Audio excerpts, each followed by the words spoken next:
chat-Tilton. We'll support you till the end of the day.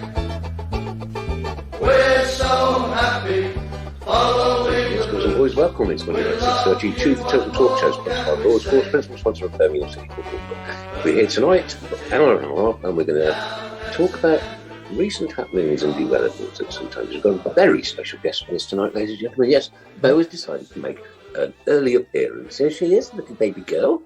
Get off your kitty cat. We're joined tonight. We've got a dream team. I'd call it a dream team. We've got the chairman of the board, Mr. Alan Morton. Evening. And next to him, we've got Chris Brown. Good evening. Craig Courtney. Good evening, all. That was Dixon and Doc Green, wasn't it? Oh, you told me to mix it up last week. Oh, you said 2 words this week. We'll probably get a grunt next week out of you. Only if Hello, you're only Mr. Rowe, my old mate Mark Adams. Hello, everybody. Good evening. Very special guest in with us tonight. We'll find out all about it very shortly, ladies and gents, girls and boys. Claire Giblin. Hello, good evening. Well, yeah. You're used to doing Zooms, aren't you? Yeah. Yeah. Claire's a teacher, ladies and gents, girls and boys. A teacher. That might prompt something to do later on. Who knows? Okay. Who knows? Oh, we could do, yeah. Okay, right. Now, I've seen some really disturbing reports and messages on Facebook over the weekend about the people that protest. And you've got a right to protest. You have got a right to protest, right? You do not have a right to run onto a football pitch, okay? You don't. You don't. And you certainly do not have the right, when the stewards are chasing after you, to jump into the disabled people's area, right, and put people at risk, not only of serious injury, but also extreme fright. That's wrong. That is not the way we act at our football club, right? 2022, protest by all means. I haven't got a problem with that. Don't have a problem, because we live in a democracy and we're allowed to protest. Well, some people are allowed to protest.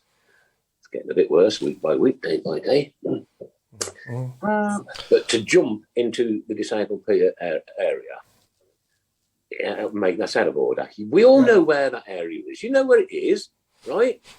And these people are not only vulnerable, but like so many of them can't simply even walk to get out of your way, right?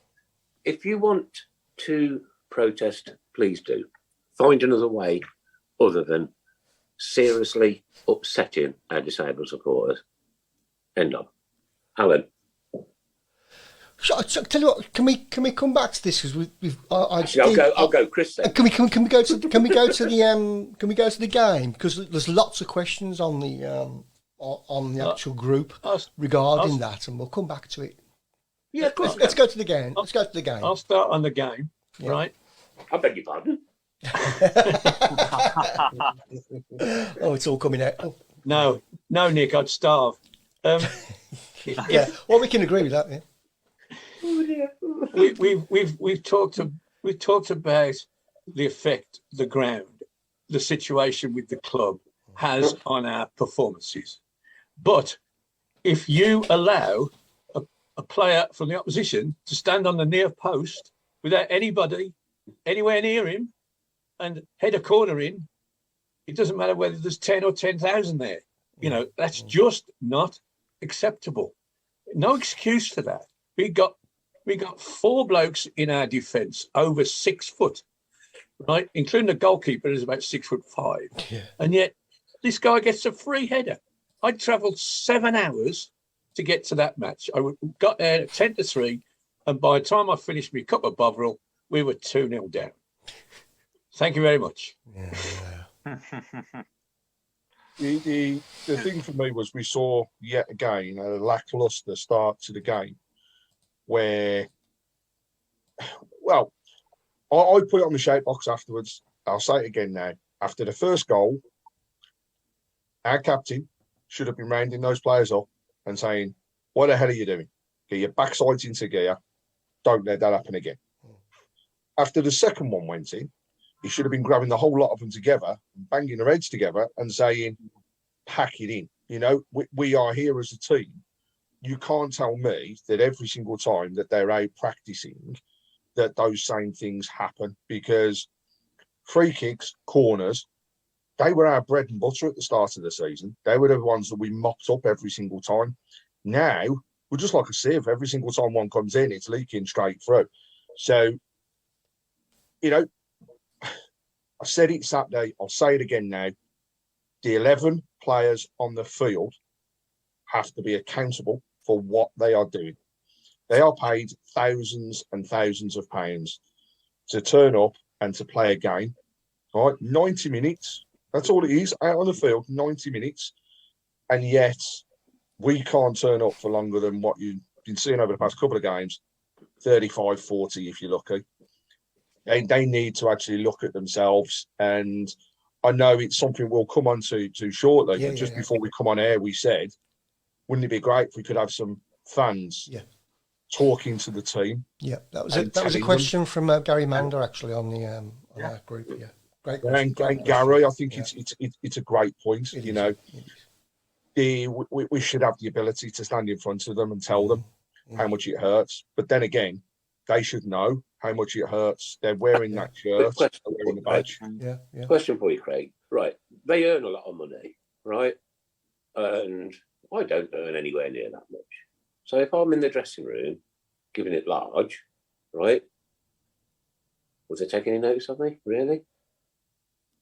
No, I think the thing is they would, because if they really care, and this is the thing I don't get, right? So we've got 6 players that are on loan. We can only have 5 in the squad, but each of those loan players should be fighting for a spot with us now to prove a point to their teams when they go back at the end of the season. That either they're going to play for them next season, or they're getting themselves a move to somewhere else. When we started the season, we saw that.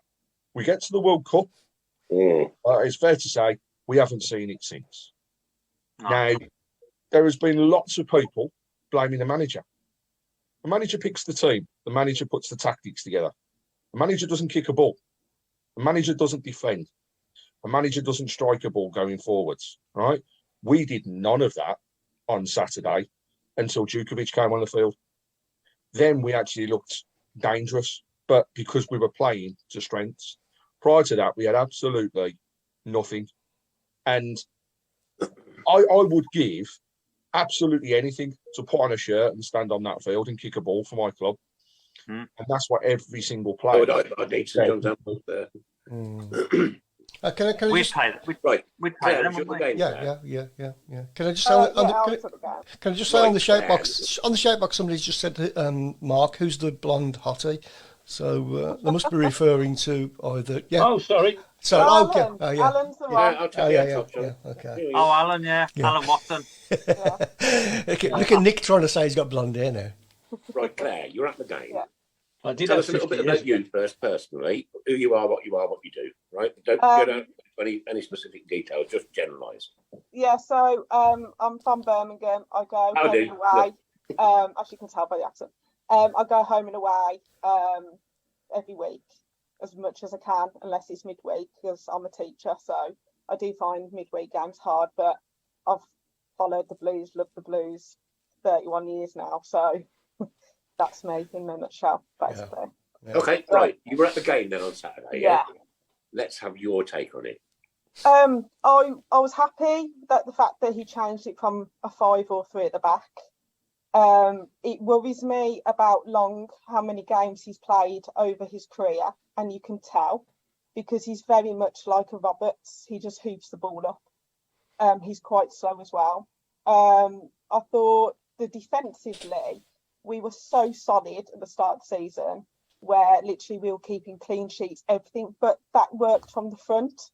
And I find that, like Craig said, I spoke to Craig and I said, why isn't Deeney grabbing these players? If you are a Birmingham City fan, you're captain of this football club, you should be driving them on. You should be getting them and going, look, I played in the Premier League. This is how it needs to be. And we're not getting that. I found that Bilic and Hannibal, they've got themselves into the World Cup squad. Perfect. They've done what they needed to do. Are they going to keep trying again for us? Are these loan players looking at their next move?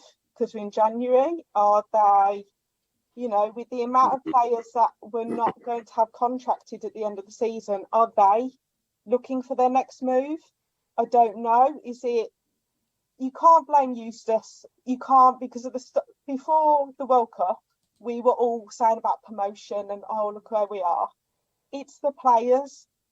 Now, they're going obviously paid however much money. That shouldn't matter. It should be, you're paying for Birmingham City. You're playing for yourself. And like Colin's defending and Chong just standing there. I mean, Bakuna's given the ball away week after week. Just do the basics. That's all you've got to do. Do the basics. When we were really good with Rowett, Monk, we did the basics perfectly and we were good. Unfortunately, we're not doing it now. You teach children at primary level. Yeah. Yeah. If you taught those children something fundamentally and completely and utterly wrong, and your headmaster gets word of it, and you get hauled in front of your headmaster, what do you do? Well, you'd rectify it as much as you could straight away, wouldn't you? So right, I noticed. What would he do as your manager? What would he do? Talk to me and say, this is the problem. How can we make a solution for that problem? So all of them know where they're going wrong. It's obvious, we can all see it. Because a problem, Claire, and you'll know this through teaching, is just an answer without the solution. Yeah. And it is, right? And you've got to go and find out what that solution is to put the problem right. And then once you've rectified that problem, it never happens. It never. But we're now leaking this every single week. Yeah. And it's simply not like we were looking just a few weeks ago. Excuse me, I'm going to get put tomorrow. We were looking at a few weeks ago of potential playoff places. Now we've just dropped. Is it 15 points? Yeah. 15 points. Take that into consideration. Yeah. That for any Birmingham City side is a disgrace, an absolute utter disgrace. And I just think the problem, I don't know, Craig, I think the problems are deeper than just the team and just the manager. It's the ground, the stadium, the situation, the owners, and it's just a horrible. Oh, mate, I have hardly had a good word to say about Birmingham City on this show in 11 years. 11 years, Watto. You were just a mere teenager then. Yeah. Could be put down to some of the I was just retired. Who's going to be put down, Alan? Hello, I'm back. Some of what goes on can be put down to the stadium. However, of course it can. I go before Christmas though, and as Claire said, we were all singing the praises of Eustace and the team, right? The atmosphere for me hasn't changed from prior to Christmas. Right? We had no atmosphere in the stadium despite the fact that we were winning games. So it can't be put down to that. We didn't have the bottom tiers open, so it can't be put down to that. It's down to the 11 players that are out on the field. And they've got to be brutally honest with themselves. Do you know, as far as I'm concerned, the window's open for another 8 days. If they are not interested in playing for Birmingham City Football Club, get lost. I don't want them there. I don't care how big they are, because nobody is bigger than the club. Or if they don't want to play for the shirt, they don't want to play for the badge, goodbye. Good riddance. Don't care if I don't see you again. But if they want to sweat blood for the badge and the shirt, then I'll applaud them. Even if they lose, I will applaud them for trying. Of course. But And that's what we were doing in the beginning of the season, wasn't it? We were running through brick walls to get at teams, yeah? And now it's like, you know what I'm going to do? I'm just going to turn up and take my money and... It's what we said. It's what we said last week, though, Nick. I honestly think some of them, couple, did want to play for the World Cup, and now it's been and gone. They've just lost interest. Yeah. I really do. And I think just going back to atmospheres as well, Craig. I think you're right. There hasn't been an atmosphere down there for a long time.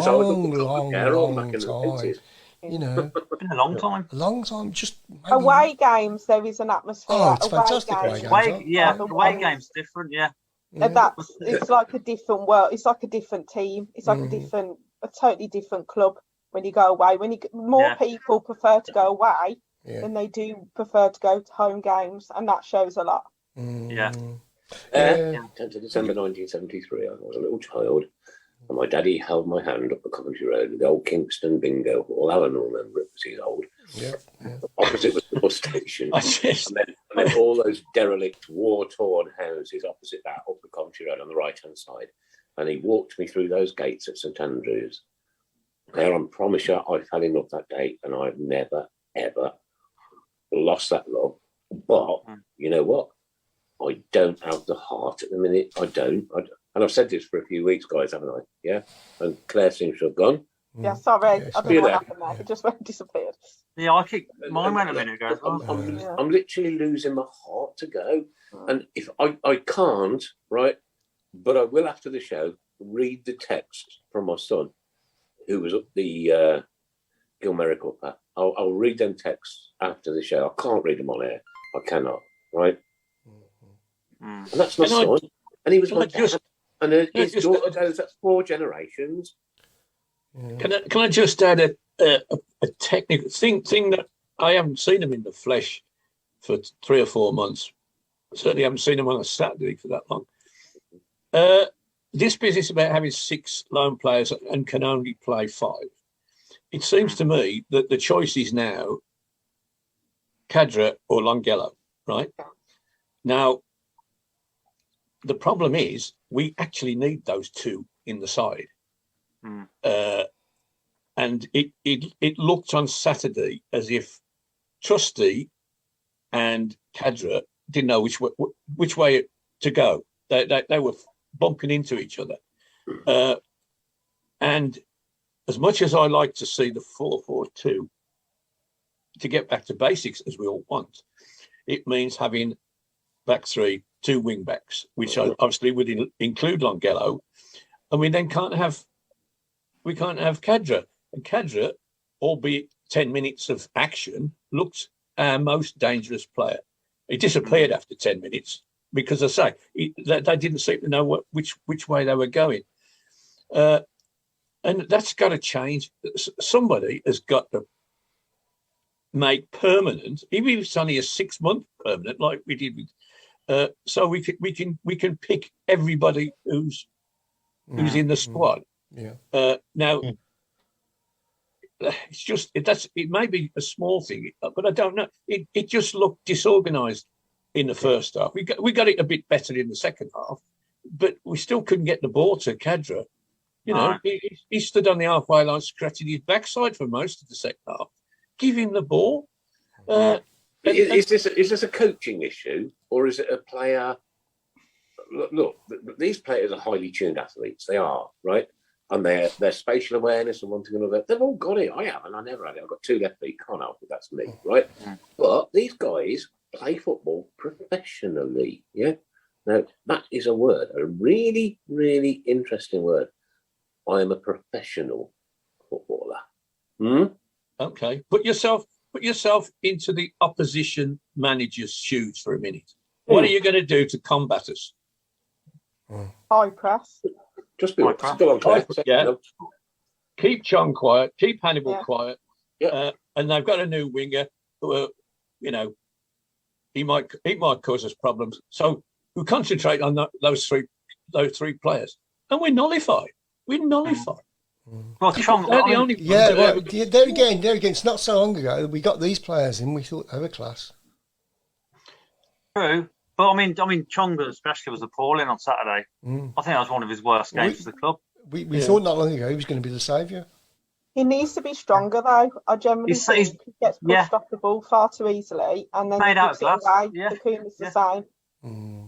Okay, so not just Chong, but I mean, I'll say Trusty had his worst game as well.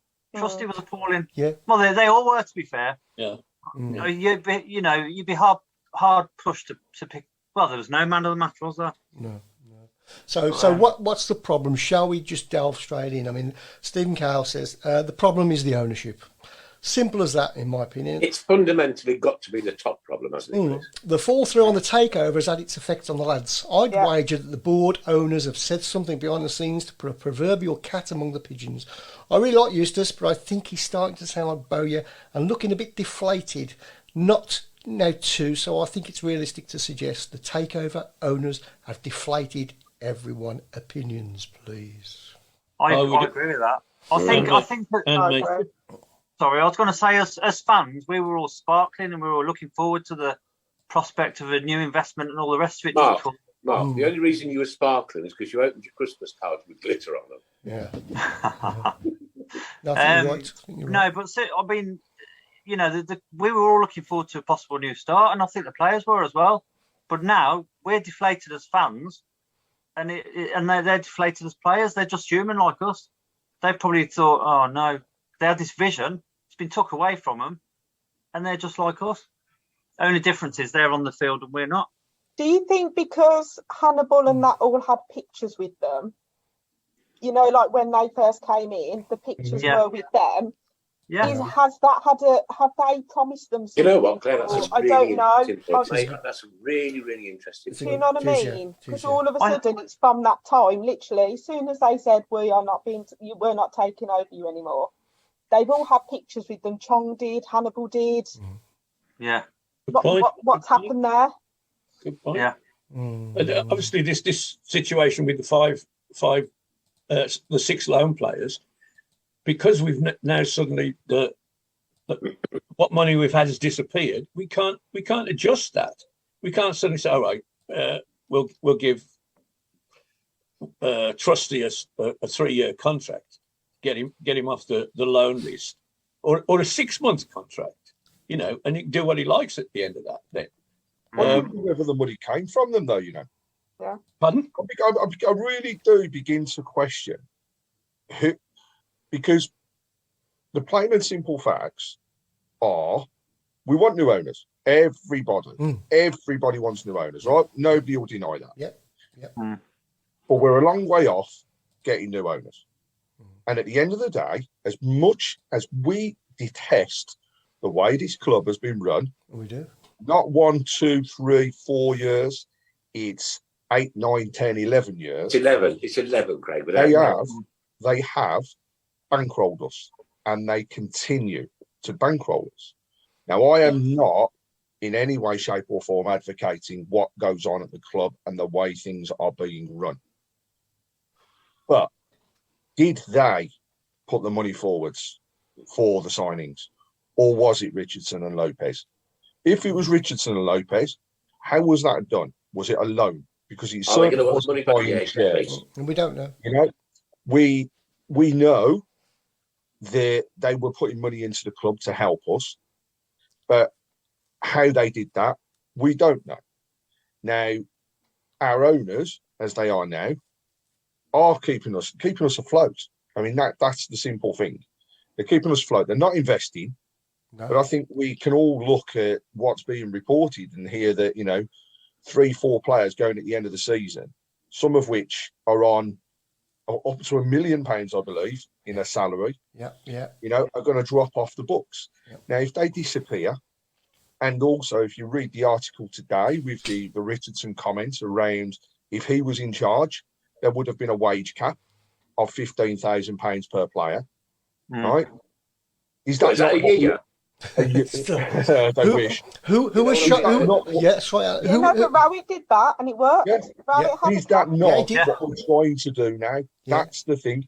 You're not going to get total and utter world-class players through the door for 15 grand. No, you're not. Who was shocked today to hear about Cosgrove being on 18 grand a year and not playing for us?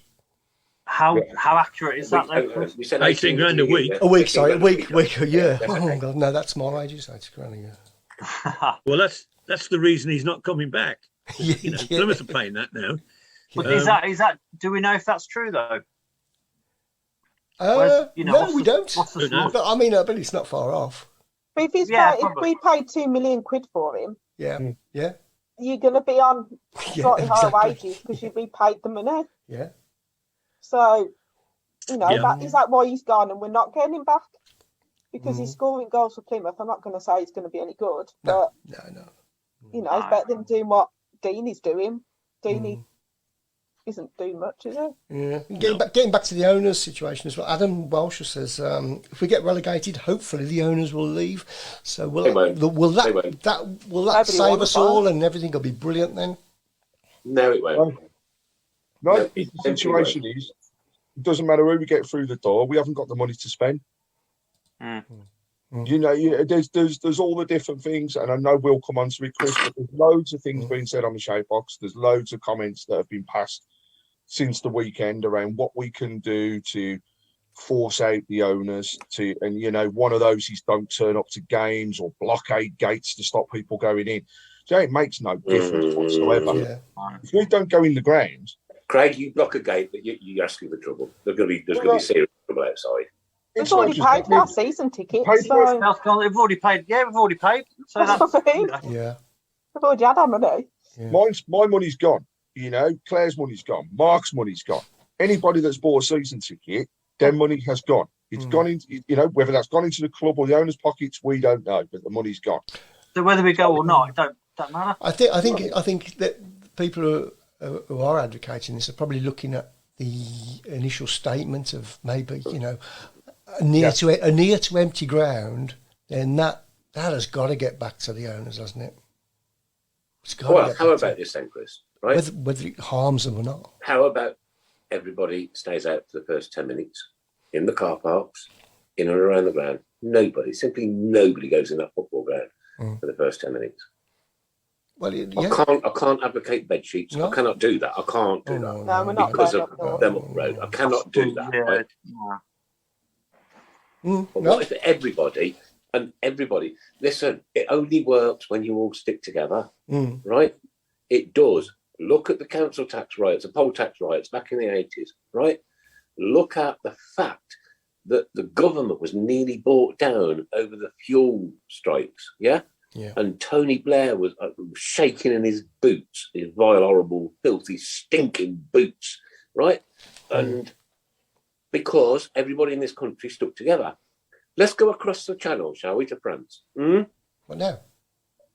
They'll go across the channel to France. Okay. When they protest, they know how to do it properly. Oh, they know exactly. Revolutionary, Revolutionary, right? Yeah.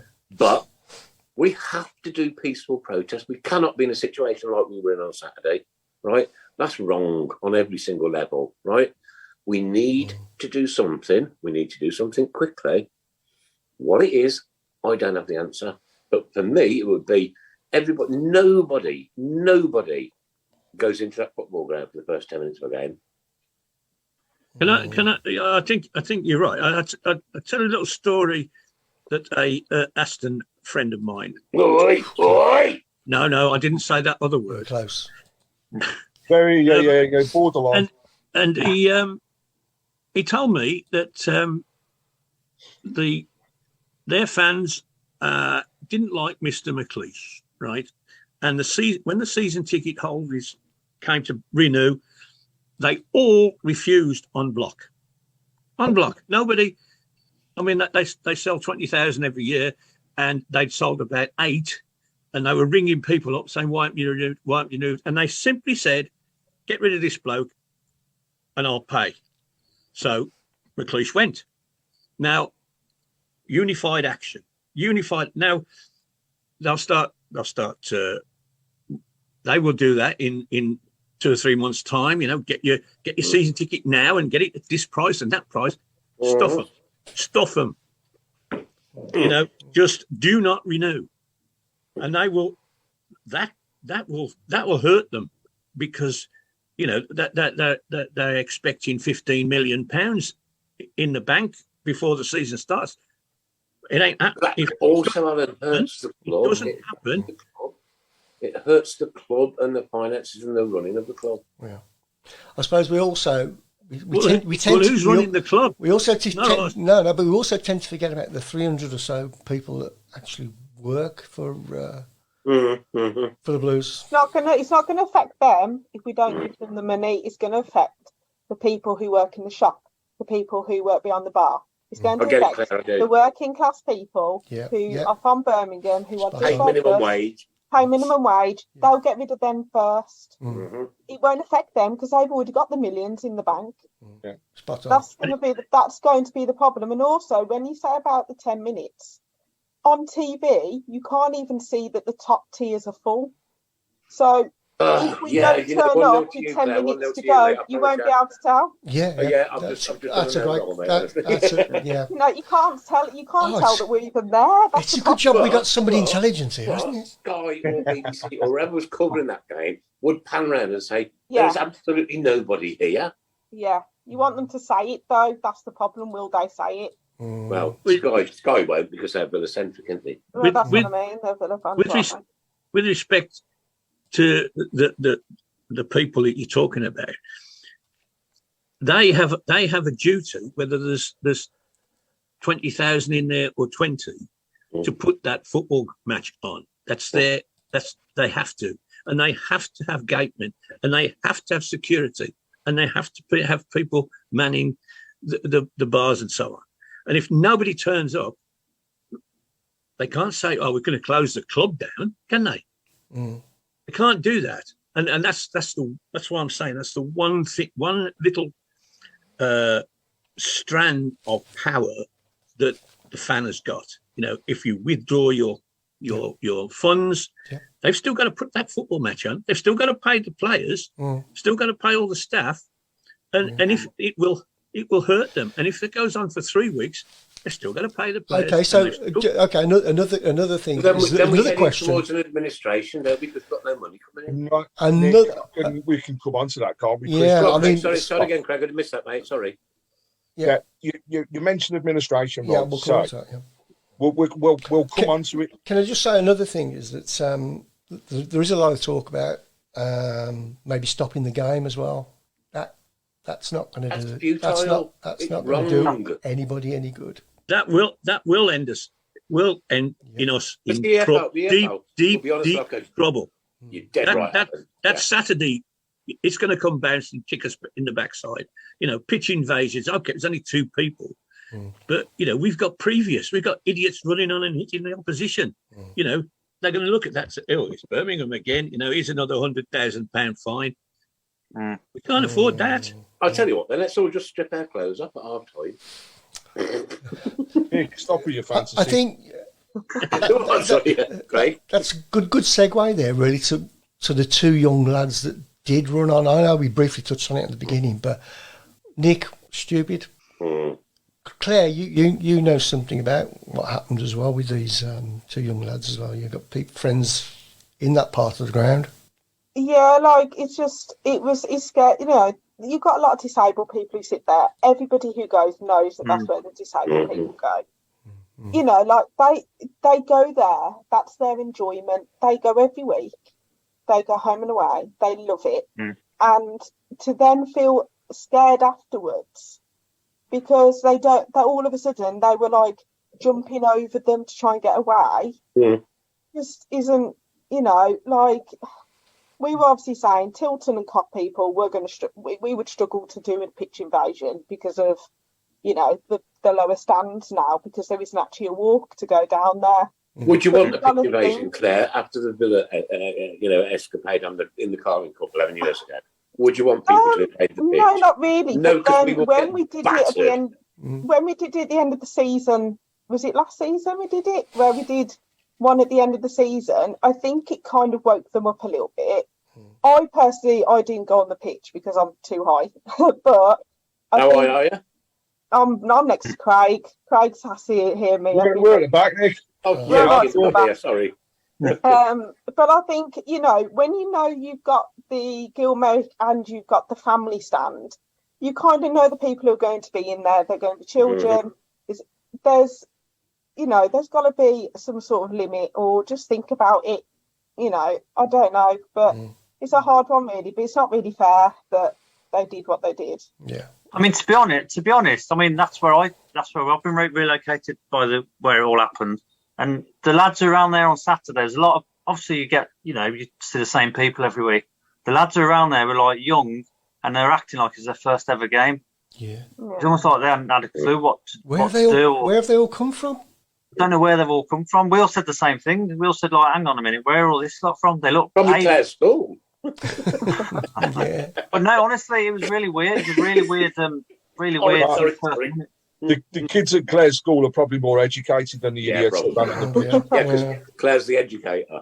Do you think, though, that they're trying to make atmosphere in the Gilmerrick because it's next to the away fans? So obviously you've got the Tilton, then you've then got a section in the Gilmerrick where they've got, you know, trying to make some sort of atmosphere at that end, and then you've got the top of the cop near the away fans. Do you think that's where people are trying to go now for an I think so. atmosphere? I don't know. So all of us, all of us. I'm not. You shouldn't. How old am I? I'm 31. 31. She's old. She's old. Isn't Me, she? Alan, Looks a lot older. Chris, and certainly Craig, because he looks quite old as well. Oh, he's really old. Look at the state. Look at the state of him. Even we cannot describe to you what it was like in the 70s. We cannot. Right? The noise inside that stadium was.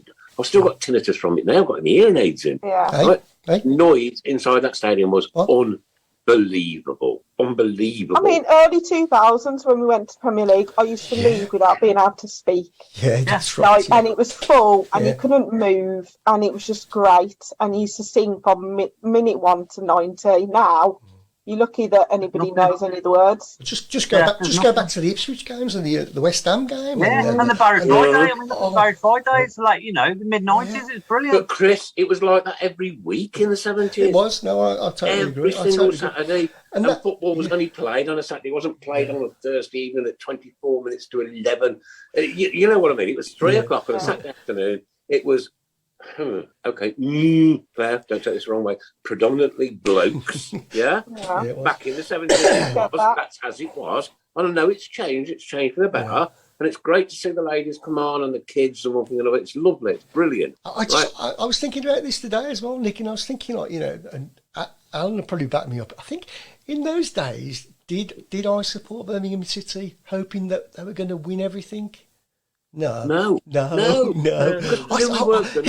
was the place to be. It was the place. Your friends, your family. It was a family. It was the smell of the burgers. It was that filthy, dirty toilet at the top of the Tilton corner. You had to go down there with 5 gas masks on even to survive. It was nuclear, I promise you. So just reversing that, I mean, do you think we've now got the Carling Cup generation who actually are expecting... We've got a generation, Chris, who haven't seen anything happen in 11 years. 11. Take that in, guys. 11 years, yeah? They've seen nothing but negativity. No, in 11 years, they have seen things. Mate, no, not proper. Not proper. Yeah, they've seen us win the Cup. Green Rovers. But let's go back over it. They've seen us win the Cup. Europe. I'm on about after that day, Craig. Nothing to talk about there. This is what I'm saying, Craig. But and that is, you see, and Chris totally agree. That's all they've seen.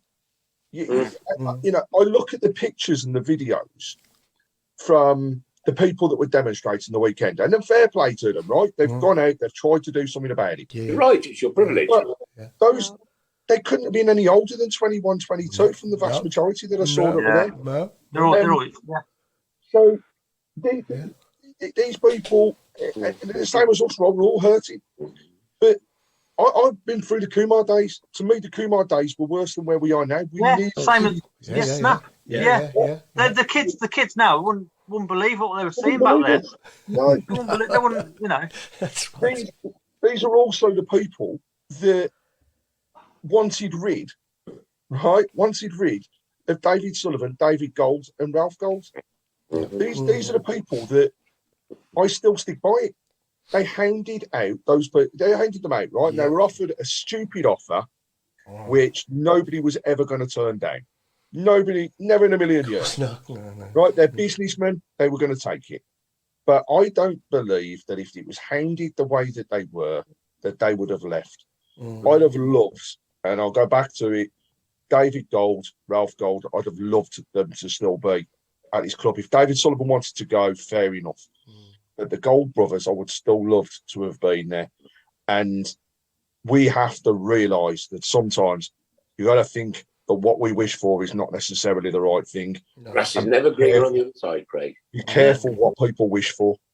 Can I say, we had this business about, you know, we obviously increased the interest in the club when we won the Carling Cup.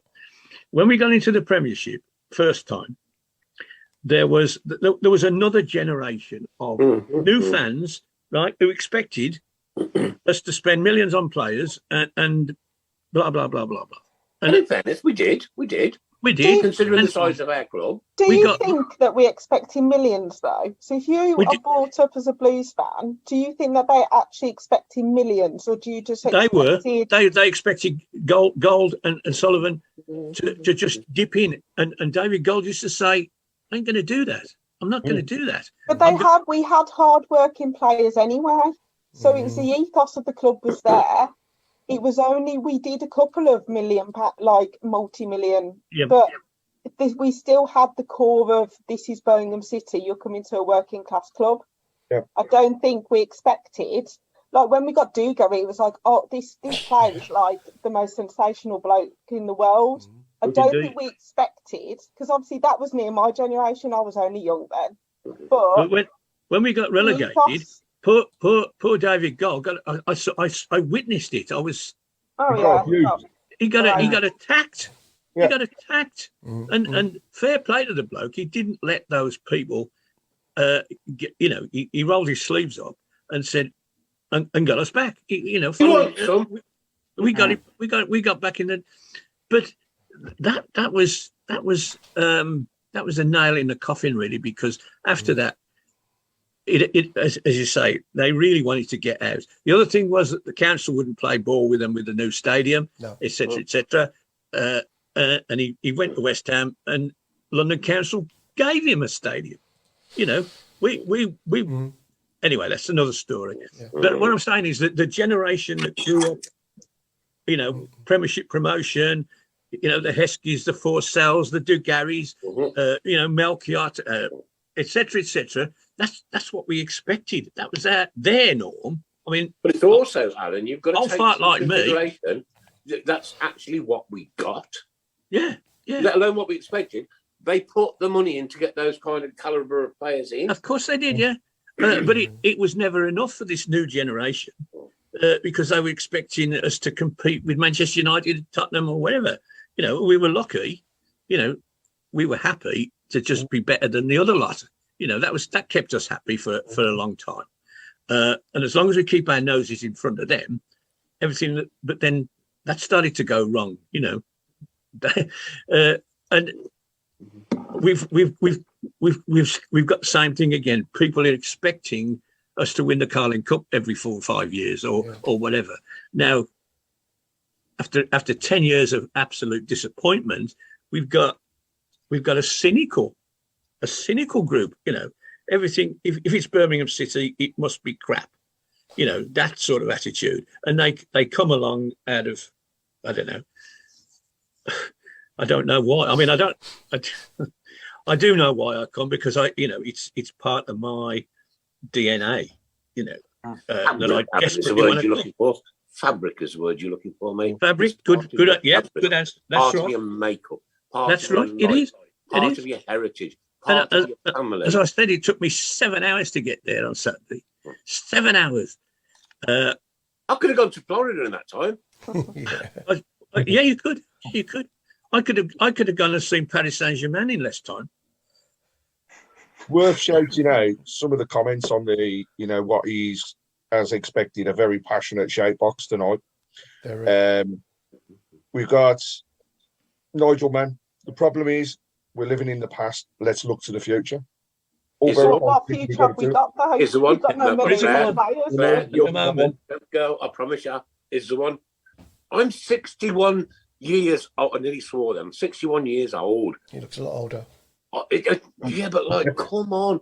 My life is every single day. That's one day nearer. And I know it's the same for all of us, but Claire, you're relatively young. Obviously younger than Mark, certainly younger than Craig, definitely younger than Watto, and most certainly younger than Chris Brown. But every day that goes past is another day that you haven't got. Yeah. There's other areas and other people that are saying pitch invasions, they're not the answer. No, they are not the demonstrations. Everybody's saying the same thing. If you want to demonstrate, demonstrate. There are comments around the West Brom game and the toxicity that is really being seen throughout social media at this present moment.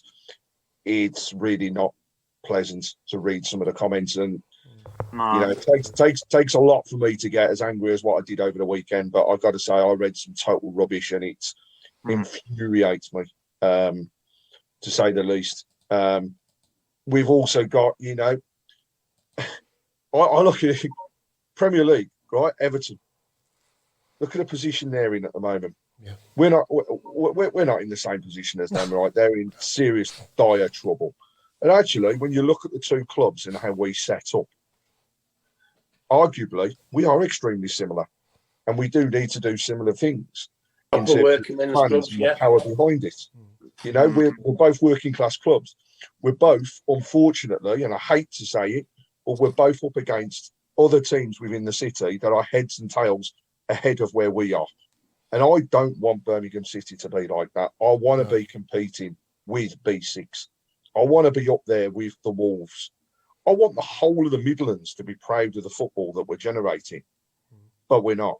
And we're a long way off that, unless things change and change for the positive. Oh, we'll come stay on. a long way. Mate, seriously. I mean, you're a multi-millionaire. Why don't you just go and buy it? The problem, we go back to this buying of the club, right? Nobody, and this will upset people when they hear it. I know, mate. I know what you're going to say. Buying the club. We are not for sale. The reason we're not for sale is that BHSL, which is the holding company, hold the purse strings. They are the people at the moment that if anything needs to be bought, it's them.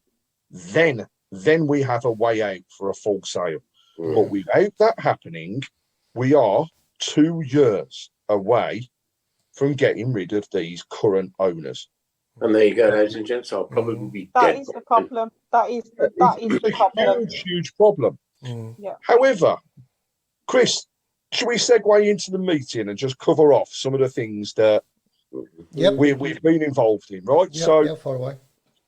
People will have seen on social media from a Blues Trust announcement that there was a meeting last week. The meeting last week was bringing together parties who are fan groups and supporters groups of the club to talk about what's going on at this present moment, to talk about how we can support and help change within the club. Now, the key takeaways from the whole of that session were that everybody agreed that the very first thing that has to happen is unity. Unity across every group, every area. It doesn't matter where you sit. It doesn't matter whether you agree or not with demonstrating. We all want the same thing. So unity is key. What we're seeing more of at this present moment is a drive that is separating people and is causing more friction and harm than it is good.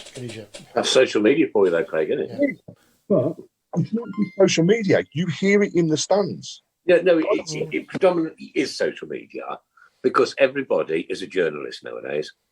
But then that was also discussed.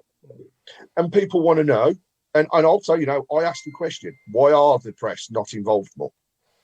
And the simple answer to all of it was, they haven't got a story. Yeah. They need to have a story to be involved. Right? And we saw at the weekend the demonstrations and the two lads on the pitch. That generated some press coverage. Not huge amounts, but some press coverage because something happened. But what, again, it also did was after the game, it was toxic. It was horrible. Inside the ground, outside the ground, across every single area that you could discuss the club, it was toxic. We've got people who have said, we're not taking our kids again because of what happened. We have, you know, Claire's mentioned the disabled fans. They've had to move because of what a couple of idiots, and that's all it is, a couple of idiots actually did. What did they gain? Nothing. Hopefully they gained a lifetime ban. But then you can't enforce a lifetime ban nowadays. No. So what difference has it made? But unity is key. The other things that we've discussed, right? Nick, you mentioned administration. The question was asked, could we, as fans, force an administration at the club? The answer is no. Clearly, the only people that can put a club into administration are the owners. And the owners so let's assume we don't turn up for 10 games. Nobody turns up for 10 games, right? Yeah. Revenue is lost. Who do we owe the money to, though, Nick? The what, sorry? Who do we owe the money to? We owe the money to the owners. We owe the vast money's not majority coming of the debt. through. Yeah, but it makes no difference. Yeah. They're not calling the debt in at this present moment. They're not going to call the debt in, because if they do, they end up losing themselves. And Chris mentioned it when we were discussing it the other week.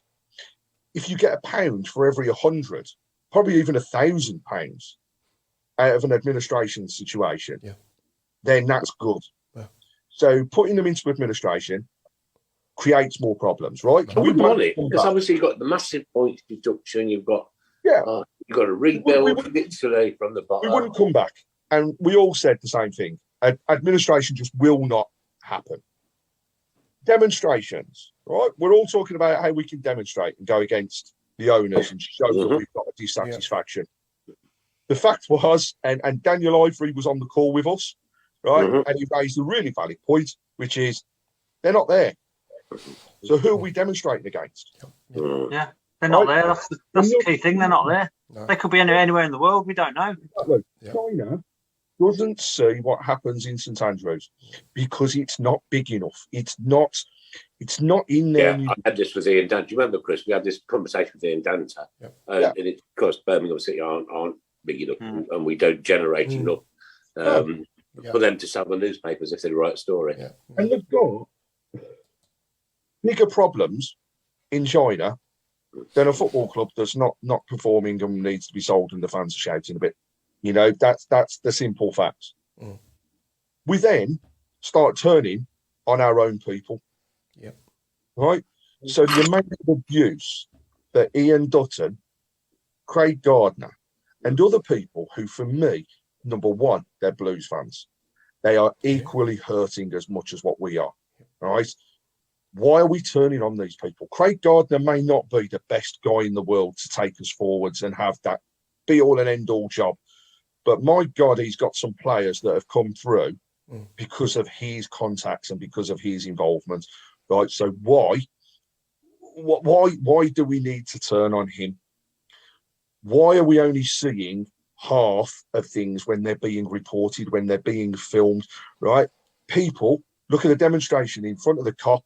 Look at the amount of lads, that's all there were, lads who are holding mobile phones. Yep. Go and look at their Twitter accounts. Go and look at their TikTok accounts. Yep. 15 minutes of fame. Yeah, 5 seconds of fame. What's the game? Nothing. No. Right? And I saw a video from a blogger, and the blogger missed the goal. Yeah. We should be back in the team. Instead, we were having rounds against people that aren't even there. There's nobody there. There's nobody of any significance in those boxes. No. And I am not saying do not demonstrate. Everybody has a right to. The final thing before I pass on to everybody else and get off my rants is we all also agreed that one of the things that happens at this present moment is when you hear of somebody saying, I don't want to do a march, or I don't want to demonstrate inside the stadium, or I don't want to be part of this and I don't want to be part of that, then the straight thing that comes out is, well, you're just up the backsides of the clubs and you're only interested in them and they're looking after you. Yeah. No. If I don't want to walk from Birmingham City Centre to St Andrews as part of a big gang of people shouting for the board to go, that doesn't mean I don't want the board to go. It doesn't mean I don't want new owners. What it means is I just don't want to be part of that. So everybody has a right to speak. Everybody has a right to take forwards their thoughts in their way. That's the strength. There is no strength in pockets of people doing little bits all the time because it doesn't take off. And in fact, it alienates others. Listen, it's one for you, Craig. Do you remember Piegate, Mark? We got our book of pies back because there was a lot of people supporting that cause. And we got book of pies back where they should be, St Andrews, book of pies. Next one I want is the burgers around the street. So the council is going to be my next target because apparently it's nothing to do with Birmingham City Football Club. But to walk up to my football club and not smell a burger is criminal. It's I want the onions.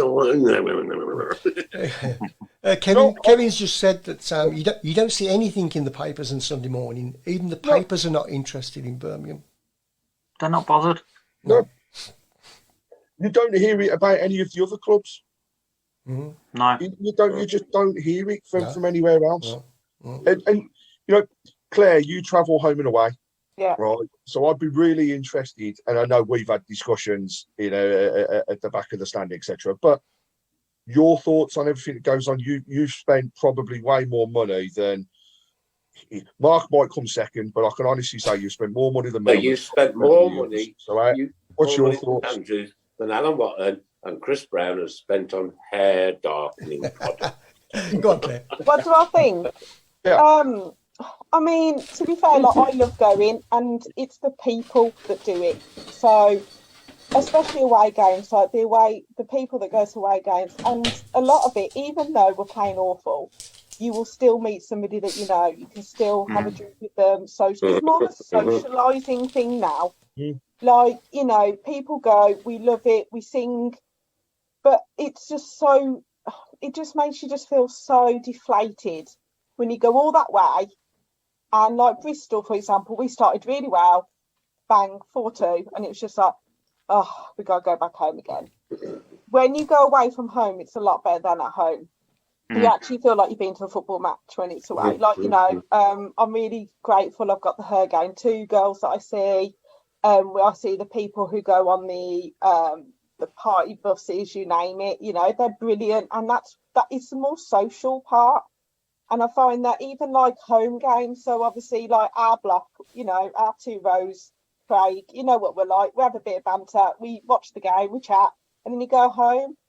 It's about being part of a family, part of a community. The word. Not just not just a football club. It's where you go to see people that you're going to see every week. You know, like we've got disabled people behind us, and they love it. Like, I mean, they do need to go back to Saturday at 3:00 so that everybody can join in, because you know not everybody can go at 7:45 on a Tuesday. Not everyone can go at 8:00 on a Friday, but that's down to Sky. But what we expect is that when you put that shirt on, you give us 110%. And if we lose, fine, I can take that. But if you can't be, if you look like you can't be bothered or look like you're not interested, then why should we be? But we will still go. That's the problem. And I think there's people who they dedicate. Like I go home and away because I love it and I can't not do it. But you know, I think that it's the family, it's the socialising, it's meeting your friend, have a you know, a pint at the pub.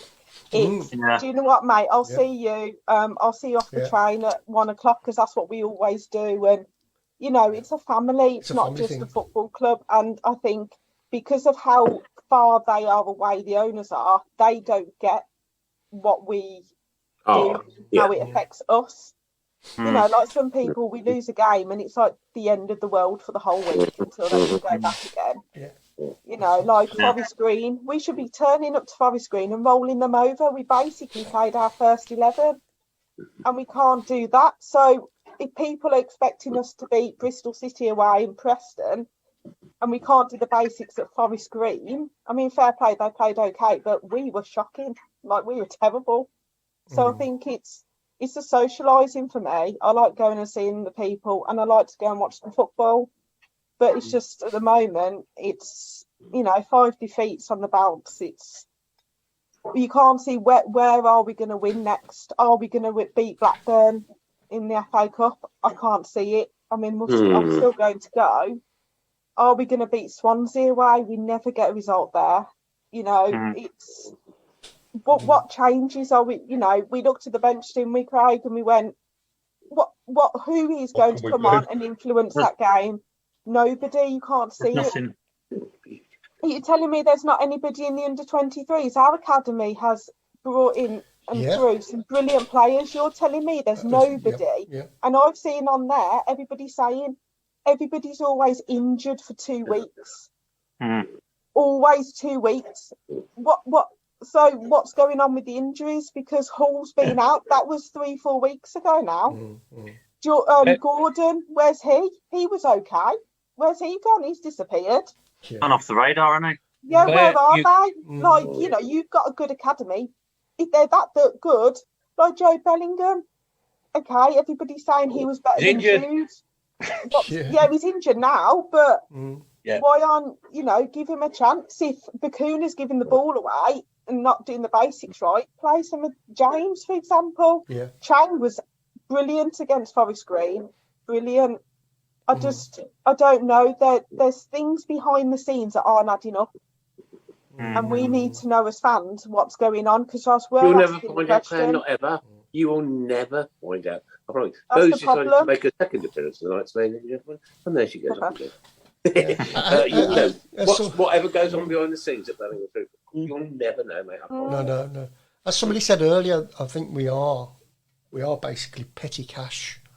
We're petty cash for our owners, We're waiting for Jude Bellingham to be sold. That's what we're doing. Yeah. We're waiting for Jude Bellingham. They will get the money. Okay, Claire, do you know what the sell-on clause is for that? What percentage do we get? I've heard, is it 5 or 10%? Well, that's a big difference on £1 million. I've heard 5%. Right. That wouldn't surprise me. I tell you one thing that I've heard about this. If he gets sold to an English club, it's 5%. If he gets sold to a non-British club, it's 35%. Oh, right. That's what I read. Wow. That's what I read. Yeah, and just to clarify, I think we've said it before as well, but a standard sell-on clause to anybody's contract within football is a standard 5%. So if it goes to Manchester City, right, which is obviously a foreign club, as far as I'm concerned, do we get the 35%? No. No. You look at it this way, 5%, right? 5% is 5%, but nobody actually knows what else has been added on. That is the standard. And I agree. I think there's something in that sale that's going to do something. It's going to wipe out. It's going to, they'll take it to pay the debt. I mean, that's all it's going to do. It's going to go back into the debt and stuff like that. I'll put a question out there to the listeners now at this present moment, which is, if we can't get new owners at this present moment, then what would it take to help people in and around getting back to supporting that club more? So if we can't get new owners for 2 years, what do we need to do in between? Is it communication? Is it being open and honest around ownership? Is it what are they going to do with the club?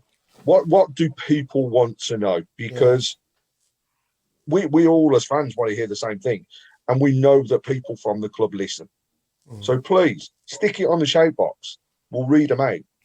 Tell us what you want if we can't get new owners. Can I also say as well, I got accused today of towing the club line. And we are the club. We are Birmingham City. We are the club, not the owners. We are the club. If the owners disappear, if St Andrews disappears, if it changes its name, we'll still be supporters of Birmingham City. We'll still be here. We are the club. Do you want to say that? There you go. Yeah, but we're not in control, are we? We don't have that control. Not one of us. Not simply one of us. No, like, I'm just saying. Whatever happens, Birmingham City will still be here, even if it's up there. Will it? Even if it's up there, it'll still be here. That's right. How long for, Chris? How long till our generation will die? And that's it. Game over. Yeah. To answer Craig's question, what will it take? I actually believed in the first half of the season what it would take was happening. We'd signed some good players, exciting players. We got a manager that looked like he knew what he was doing and was motivated. We got some new input into the club with these two guys. And that, to me, was a massive step in the right direction. For once in the last 10, 11 years, as Nick says, I actually felt a little bit of optimism. Couldn't wait to get there. Couldn't wait to see these people play. And it's gone in a puff of smoke. In a puff of smoke. 5 past, and I go back to this 1 minute past 8 at Burnley, bang, 1-0. Christmas is over, you know, and it's gone on for the next 5 games, 6 games. I agree with Claire that, you know, grateful for the win, but we were pretty awful with it. The pitch was crap and whatever. But I genuinely had an optimism and a desire to see the club play, etc., etc., etc., and it's gone. It's gone. And I have to say, Saturday was the final. Not Birmingham City's fault. It's Southern Rail's fault. But you know, I got to go to the next home game, which is the next Saturday game, and I can't even remember when that's going to be again. I've had to wait 3 months to get a Saturday. I've got to probably wait another 2 to get another one. Now, you know, I'm going to think back what happened to me on Saturday and think, is it worth it? Is it worth it? Alan, quick question for you, buddy. Right, the whole day on Saturday, the whole day from you getting up in the morning to getting home, how much did it cost you? How much? Don't forget gets pensions rights. The train fare was £38.50 return. That's not bad, actually. No, it's not. It's not good, bad. Pretty good. But it's pensions. Well, yeah, it is. Yeah. Didn't you pay in gross? The thing is, it's the cheap option. It takes a longer time. It's close to 5 hours each way. Now, Saturday, it was 7 hours there and 6 back. I had to walk from my last stop, right?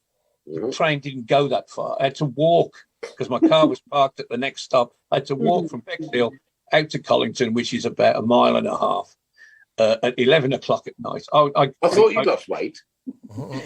I left here at 10 to 8 in the morning. I got back at 11. Wow. That's a long old day, isn't it? So how much did it cost you all together the whole day? Well, I'm on about tickets, food, travel, everything. I've got to see the tickets. So that's worth about 20 quid. 40 quid on the train. Food and drink, probably 25 quid. So there you are. It's close to 70 quid. Yeah. That's doing it on the cheap. Yeah. I mean, if I go the fast route, it costs me 68 quid, and I can get food and whatever, and it would cost me over 100. Yeah. But I'm not prepared to pay that anymore. No. You know, I've already got rid of my Sky. You know, I don't have that anymore, and I have to budget. And what I budget for is going to the match. That's my prime objective. Can I get to the match on Saturday? Mate. It's not a cheap day, anyway, is it, for working man's game? You've got a competition, haven't you, tonight, mate?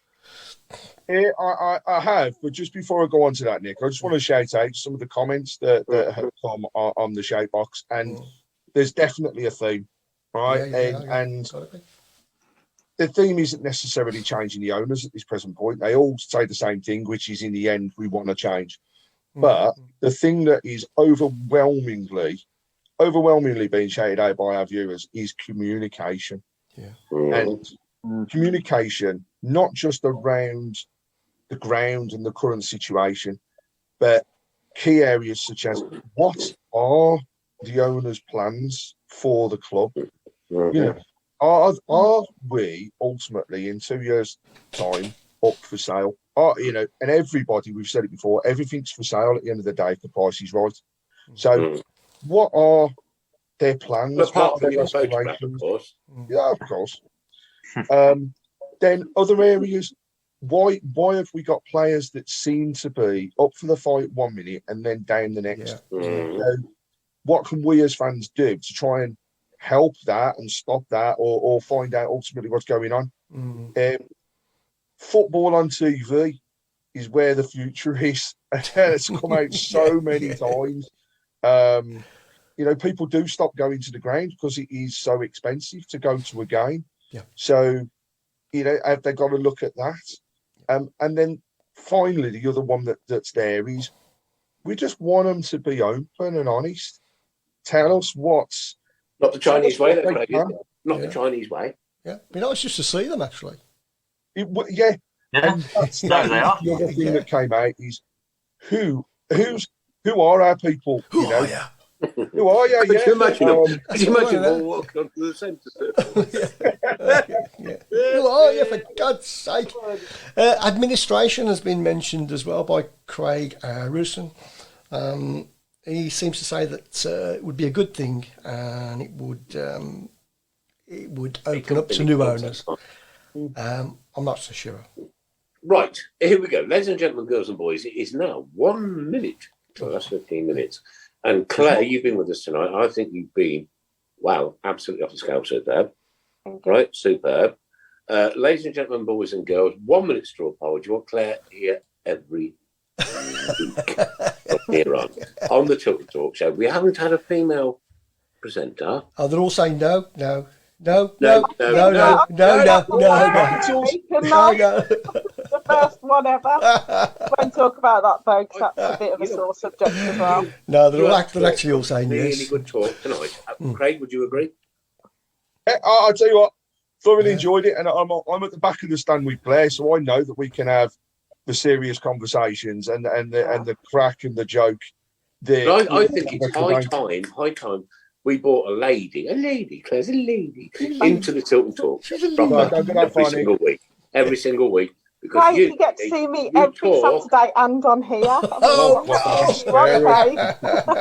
Claire, you know what I've detected in you tonight? All you care about is BCFC.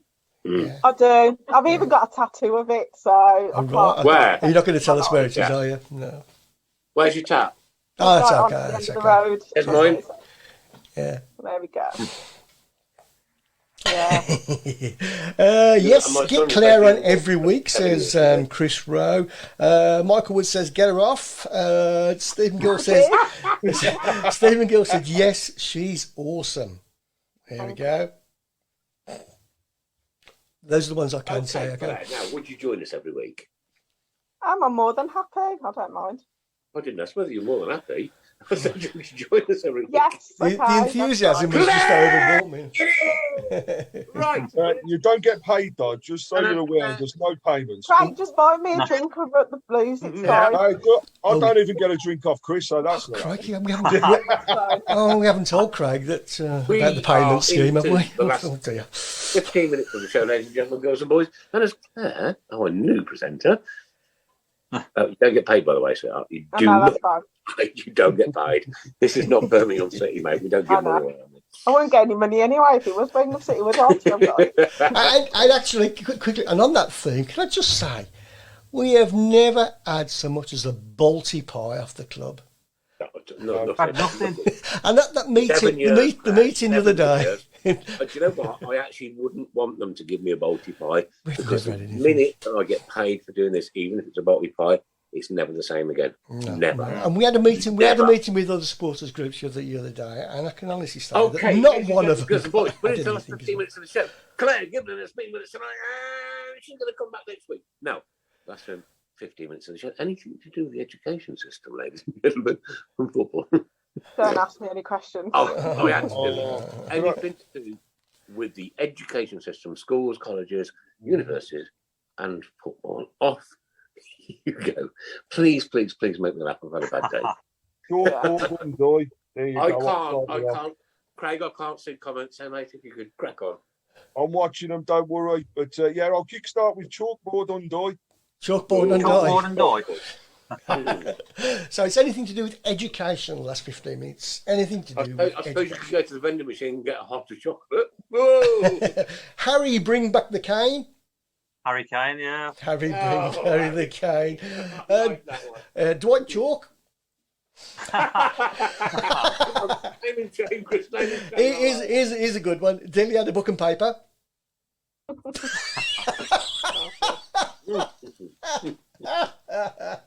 Riley Degree is another one that's come on. Walter Pensilani. Lesson Dormer. Lesson Dormer from That's Jason. very clever. That's good. Very good. Jimmy Pencil Case.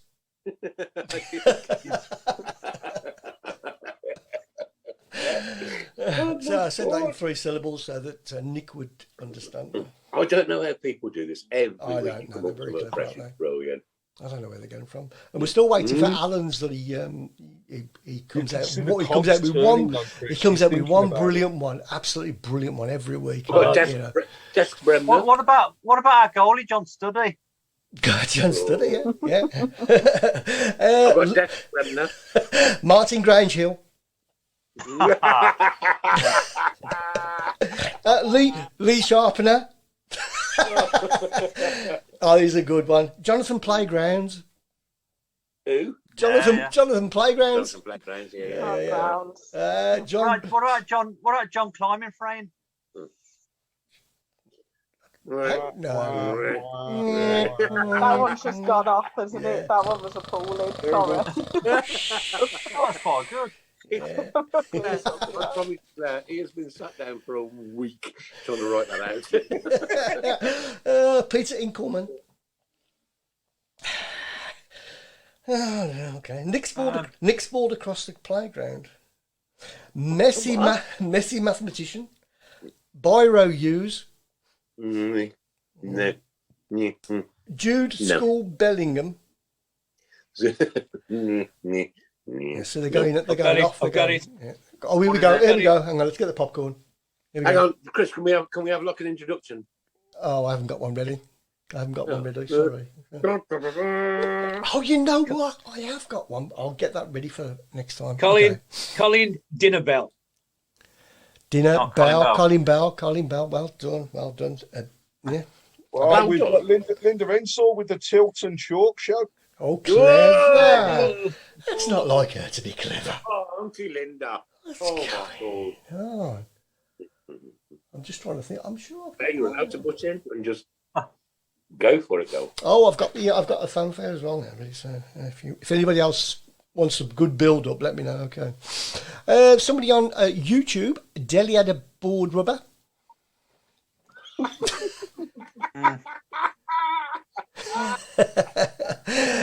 Also, Chris Baker says Paul pencil case Pescatolino. I can't say Pescatolino.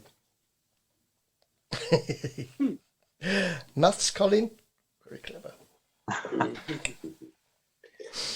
The London Stadium is the home of Exam United. No. Exam United. Right, who's that? Yeah, that yours, Alan? That's me. That's my. What about Joe Hart? Yeah, Joe Hart. Yeah. We like Nigel Mann. Ollie got a gold star. Oh, that's a good one. Yeah, from Nigel Mann. Ollie got a gold star. That's the best one so far. Ollie got it. Right, who was it from? Please tell me. Nigel Mann.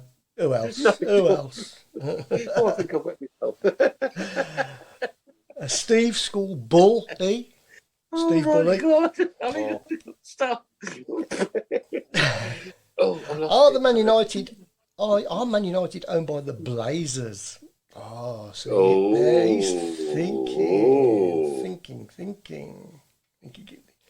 At this time, I think we should say good luck to Mike Hill as well. He's had some bad news recently. Our friend over in South Africa, which is why he's not on this evening. All the best. And also Ray Hobro's been going through the mill. Yeah. And Tony Hemmings as well. Yeah. You know, these are our family. These it's all are good. We're all family. Yeah. Right, Craig, competition, what was it? Yeah, so watch out for some details coming out over the next few days. We have basically arranged for what will be a mascot package for somebody at a Birmingham ladies game. Sorry, was that a mascot package? A mascot, nearly, Nick, nearly. But it will be a game we'll arrange closer to a date, etc. So we'll get all of that confirmed. But it will be a bit of a football card that we're running, with all funds going to Help Harry, Help Others. Obviously, a local charity with a big connection to Birmingham as well. So look out for details of that. Amazing to see the tributes to Arthur over the weekend as well. Fabulous. Yeah. it's just a shame it was a bit overshadowed, really, by what happened at the end of the game. But do you know what, Chris? That tribute was there at that time, Yeah. right? And whatever else happened didn't matter. no, I think you're right. I think you're right, yeah. We Hello. had quite a few more, Chris. Do you want to read them Some out? good Or ones, do you want yeah. me to? So we got Trevor Hockey, we've got Ellen White board, Virgil van Dijk. Virgil what? Virgil van Dijk. Virgil van Dijk. Oh, somebody called Paul Hipkiss. Well, I put that could up, tell so you, I don't know. Chris, but you didn't go to school like I did. No. Can't remember her name now. Chris White, board. Virgil. Yeah. I think his surname was Van. What about Paul Hipkiss's? Do we read out Paul Hipkiss's? You know, Which one? happy birthday, incidentally, Mr. Hipkiss. I've just Many read happy returns. Oh, yes, he's old, isn't he? He's old today. Yeah, thanks for joining us, Paul. Friend of the show. Will always be welcome back anytime. Oh, yeah. And it's not every day that you turn 50, so congratulations. You know, Really? Crikey, I thought he was a lot older than that. Right, okay, here we go. Kingsley backboard. Kenny Bunsen Burns. Razor Rubber. What? wait for the reaction on that one. What a name. Bike Sheddy How. Virgil van Bike Shed then, says Paul Hipkiss. Lee Pencil Sharpener. Kieran School Trippier.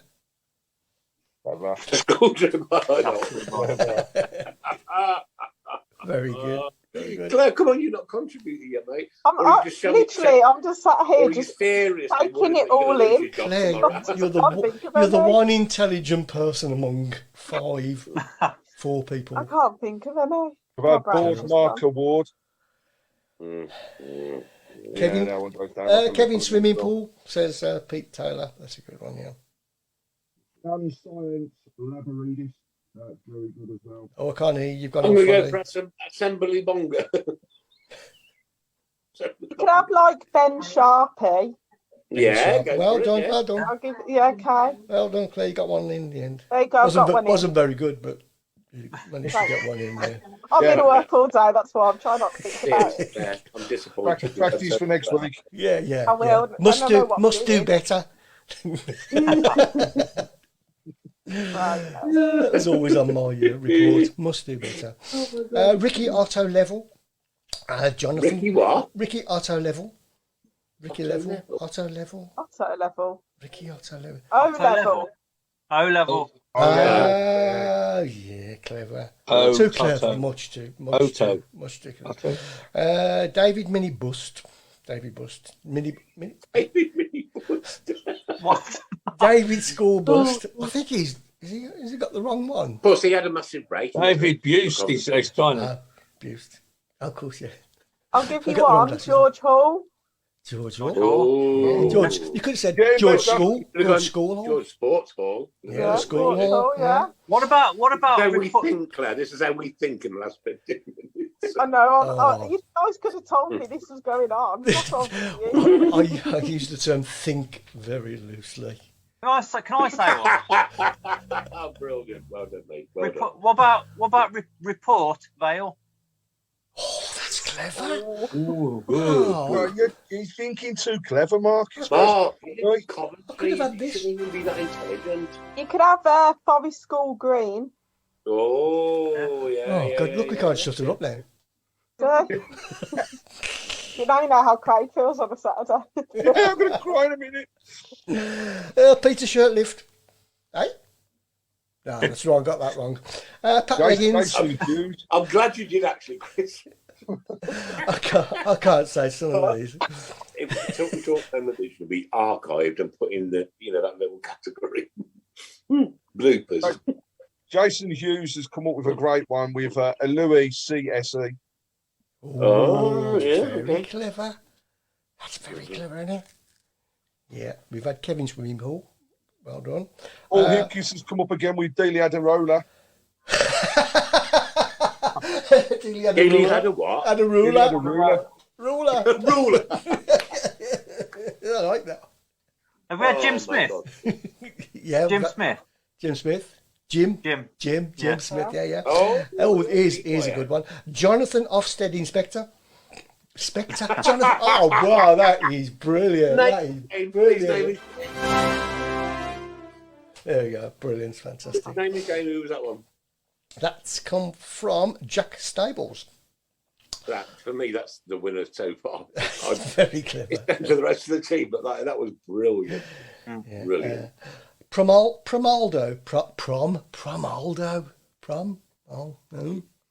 Yeah, Promaldo. Yeah, well, we all kind of looked bemused at that one. Yeah. I'm trying to make it From sound better than Saunders it is is. good as well. It is, yeah. From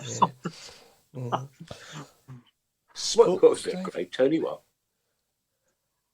Oh, it's Prom Saunders from Jason Tom Hughes. Saunders. Yeah. What do you write? Because I can't see it. Have you noticed it takes all of us at least 2 or 3 seconds before anything, absolutely anything sinks in? Yeah, but we're all mobile. And then there's Nick, and it takes another 2 seconds. 2 seconds. Nice one, mate. That's all Well, right. That's all How right. about Tony Textbook? Tony Book. Tony Book. Yeah, I got it. Okay, see, we're back to my era now. I mean, Did Claire sitting send there you a private message? Steve has just said, don't forget the Arthur shirts are being auctioned off. Absolutely fantastic. Ray Hobro said Eric Cantina. Oh, That's a good one. Raimondo, say pretty quick for a pint. And Brett Stanley, Sports Day, Vid Beckham. Sports Day. Oh, very clever. Yeah, I've just got that one. Nick, I think we're about there, mate. That actually went right over the top of my head. I don't know why. I think we're about there. Good night, everybody. I think it is, Nick. Yeah, you know what? It's 8:01. You know what? I wish we could do this on such happier, like, terms, and I really do. I mean that from the heart of my bottom. What a team we've had in tonight! Brilliant. I've loved it. Absolutely great. You know what? Alan Watton, chairman of the board. Thank you so very much. And you know what? You're a rock, mate. Traveling 7 hours up to those. You're a rock. Yeah, that's just a home game. Blackburn's 300 miles from here. Yeah, so mate. Yeah, but you've got your private helicopter. Stop moaning. Yeah. Wish I had. I wish I had. I would be there then. Do you know what? One of the best friends I've ever had in my life, Chris Brown. Good night. God bless you. Good night. You're getting rid of me.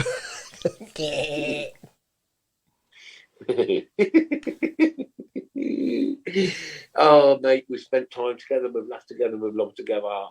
Well, we ain't done that bit. Crazy. Good night, everyone. And I think I might be leaving you with the winner because we have had Brian rob someone's dinner money.